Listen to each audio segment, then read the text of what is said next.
Fortnite's most loved mobility item was the launch pad, but at the start of Season 3, it was removed. Fans have desperately begged for Epic to bring it back, but it doesn't seem like they can. But don't worry, this season secretly has a ton of mobility you can use to get around the map. Getting from the edge of the map to the center is always difficult, and that's why these 18 rift spawns are so useful to know.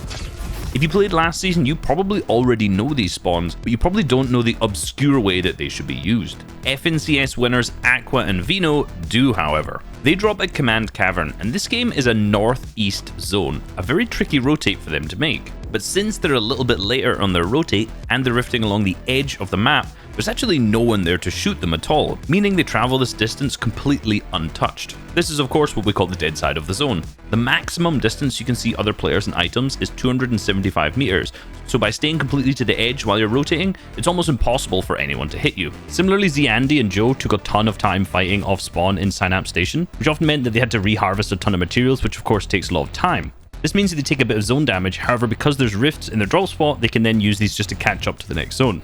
The similarity between all of these is that they always rift when there's no players around them.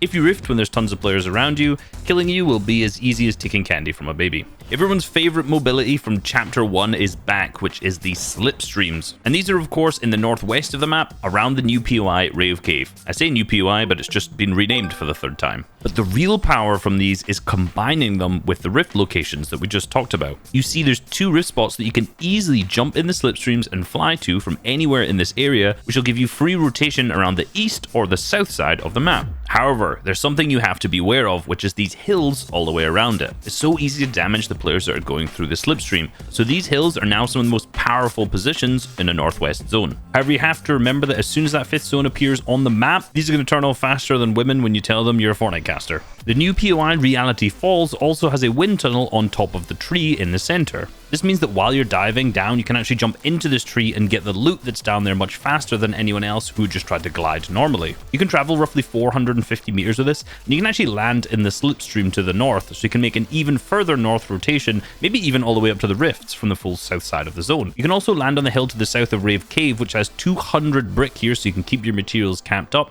And this is one of those positions I talked about earlier. It gives you great sight lines on players going through the slipstreams. You'll be blown away when I show you what you can do with this one spot on the map. But first, let's talk about being a... Now, these are actually no longer in comp, but if you play no build competitions, they are going to be in there. This allows you for a little bit faster looting in early game because you can basically constantly sprint while you loot all the way around here.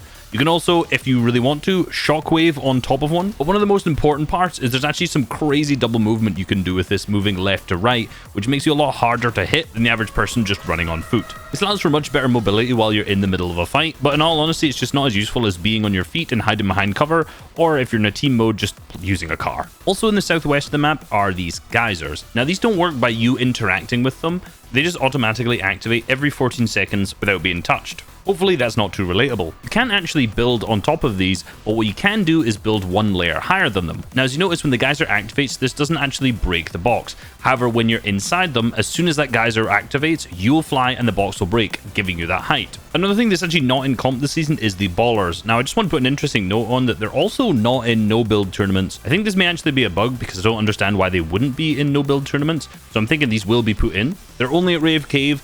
They have a battery life that drains, which can actually take you to the complete other side of the map. In all honesty, cars are better. Around Rave Cave, there are still the air vents as well, which you can use in mid-game. In this game, Muzz and Avery box up next to it in the third zone, and they get a fourth distance zone, which is completely max. But since they're boxed right next to an air vent, they can just jump in it and get a free rotation. They time this very, very well. As soon as the zone starts moving, they rotate, because this is when the most amount of players will be moving, meaning they have the least chance of being shot. Similarly, there's 9 fixed launch pads in this POI. Now, one of them that's really, really important is the one that's on top of the POI. This is such a good power position for full visibility, again, on this northwest zone. And you can see here, Cease and Cooper get a max distance third zone, and they just use this one launch pad and get completely to the center of this zone. The top of this hill was already one of the best spots in the mid-game. Now it's even better. Now, there's 9 in Rave Cave, but there's also 5 in the mid-map, so you can do the exact same thing. Prioritize boxing up on top of one of these in that mid game, so if you get a max distance pull, you can just use it to rotate. Mega important addition, you can also jump on a launch pad with a hog. Cool. Right now, the competitive community are freaking out about Grapple Gloves, and there's some really sick things you can do with them in endgame. But first, let's talk about this one spot on the map. At the start of the season, I thought all siege cannons had been removed. However, there's one left remaining in the center of the map. This siege cannon is so important, as it gives whoever owns it a free rotate. Chances are the team who lands Cami split, so of course on EU, Cami and Seti, will probably be the first ones to claim this. And if you are the first one to claim this, you need to box it in full brick, because other teams will just shoot it out, breaking it, meaning it's useless for you. Now, this has a radius of roughly 260 meters on a flat zone, but most powerfully of all, you can use this to claim some of the best spots on the map. One hill to the south of the sanctuary and one hill to the west, and if you beam someone with your ARs, you just mark them and cannon yourself into that box to finish up the eliminations. This section was about the IO cars that were left in competitive, but these have now been removed, so the 4 hours I spent editing this is now wasted.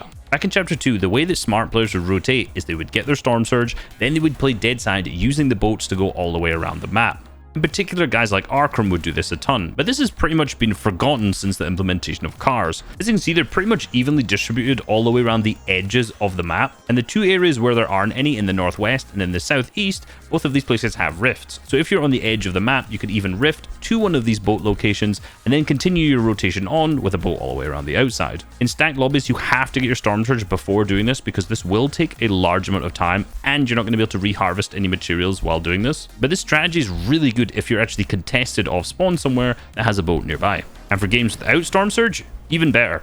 So that's all early and mid-game rotations, but what about end-game? This is the mobility that most players are concerned with. Well, the first item is shockwaves, but these have been removed from competition. The main way that people use these is to fire other players out into the zone or off of high ground power positions. That's about it. Portal rifts have now also been removed from competitive, so if you want to use these in no-build tournaments, the best way to do that is just use it relatively early to get yourself that really high ground position up on a hill where you'll have the best vantage point.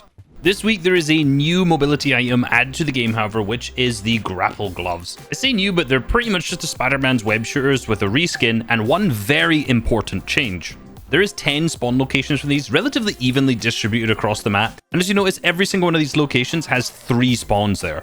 Out of those 3 spawns, there's 1 guaranteed, and then 2 of them have a percentage chance that they can spawn. So you're definitely going to get 1 in this area, but a maximum of 3 could spawn here. In the competitive playlist, similarly to the Spider-Man's web shooters, this only has 10 uses, whereas in pubs and no build, it actually has 30 uses. Big mechanic change that's different from the Spider-Man's web shooters is this actually has a cooldown. So if you use this once, there'll be a 5-second cooldown before you can use it again. If you use it twice, there'll be a 10-second cooldown. And then if you use it 3 or more times, there'll be a 15-second cooldown before you can use the Grapple Gloves again. This will hugely dictate how you will play endgame with these, and I'll come back to that in a second. You can still harpoon loot up with this at a maximum range of 50 meters. However, at 35, it starts to get a little bit questionable, as you can see the crosshair starts to lock on to other things rather than the floor loot. And frustratingly, this doesn't actually use up any of the charges of this. You can do this an infinite amount of time. One of the things you have to be really careful of is when you pick up another version of it which has more charges, you will not automatically drop your own. So you actually have to go into your inventory, drop the one you're holding, and then pick up the new one.